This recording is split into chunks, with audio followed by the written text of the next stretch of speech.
진단입니다.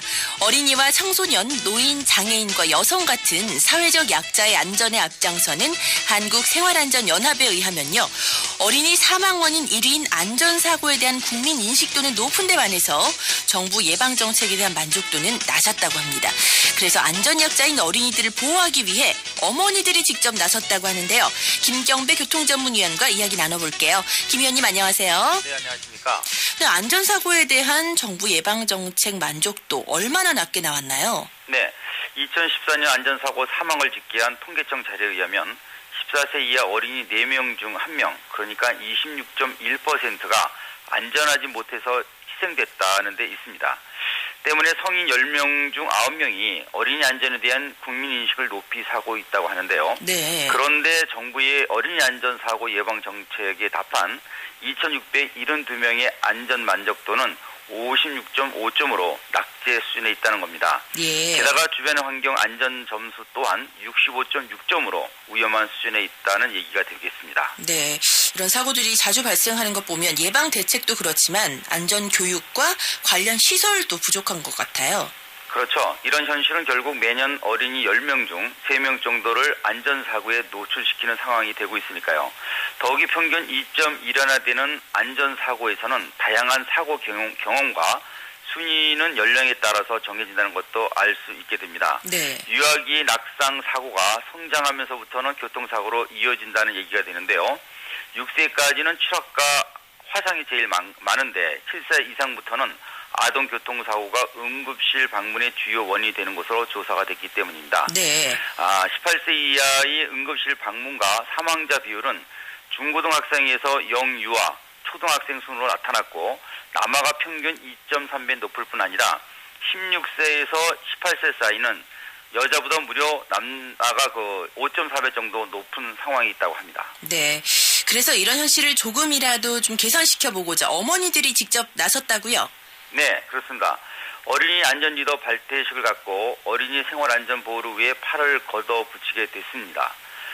기대되는 활동은 주변 활동과 안전 정책을 감시하는 안전 감시자와 변호자, 또 안전교육자 등 안전 보호자로서의 역할을 수행하는 어머니 마음이 되는 것이겠습니다. 네. 여기서 중요한 사실은 안전을 책임져야 할 성인이 오히려 무지했다는 얘기도 되겠는데요.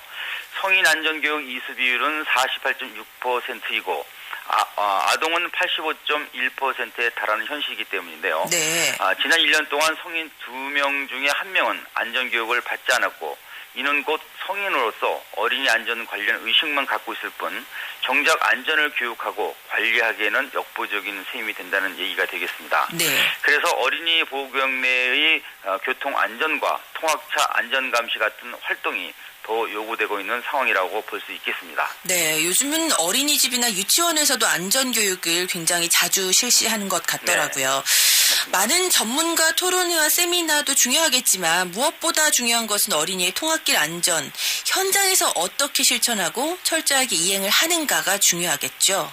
네, 그렇습니다.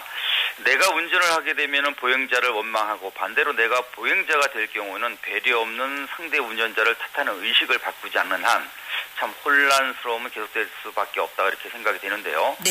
방법은 무조건 규정에 따르고 순응하는 의식의 전환에 있다고 봅니다. 그런데 요즘 부쩍 늘어난 학교 주변에 많은 신호등이 과연 제 기능과 역할을 하는 것일까를 되돌아보게 하는 부분도 있다고 생각됩니다. 네. 안전 차원에서 볼 때는 설치 규정에 따라 잘 되어 있지만은 운영에 따른 효과와 또 운전자들의 상대적인 의식 때문인데요.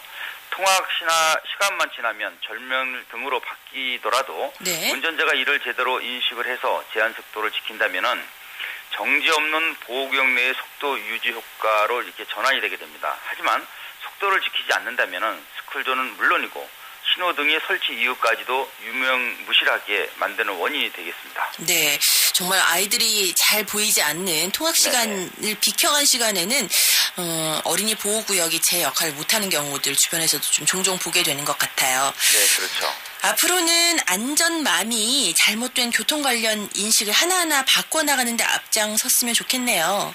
그렇습니다. 각계각층의 축사와 축하 속에서 출범된 안전맘인 만큼 전좌석, 좌석 뒤 착용과 또 신생아가 병원 문을 나설 때부터 사용을 적극 권장하는 유아용 보호장구 착용 같은 범국민적 운동에도 앞장서야 한다고 봅니다. 네. 이는 바로 어린이들의 안전한 사회를 만드는 기초가 되기 때문인데요.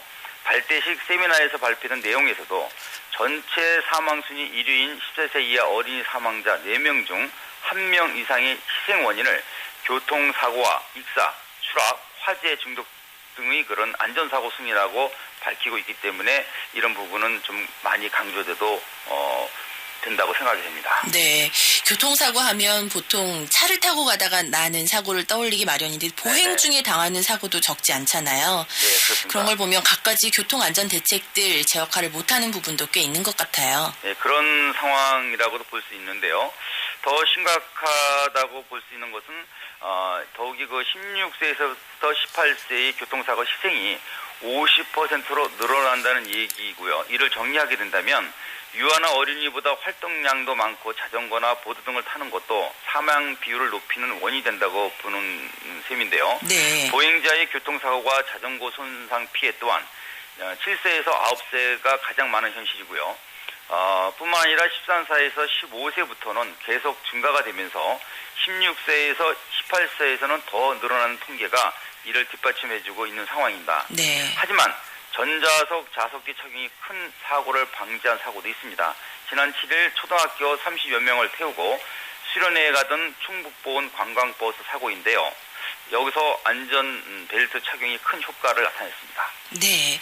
안전사고를 예방하는 습관 모쪼록 생활화 되어야겠다는 생각이 들어요. 네. 지금까지 말씀 감사합니다. 네, 고맙습니다.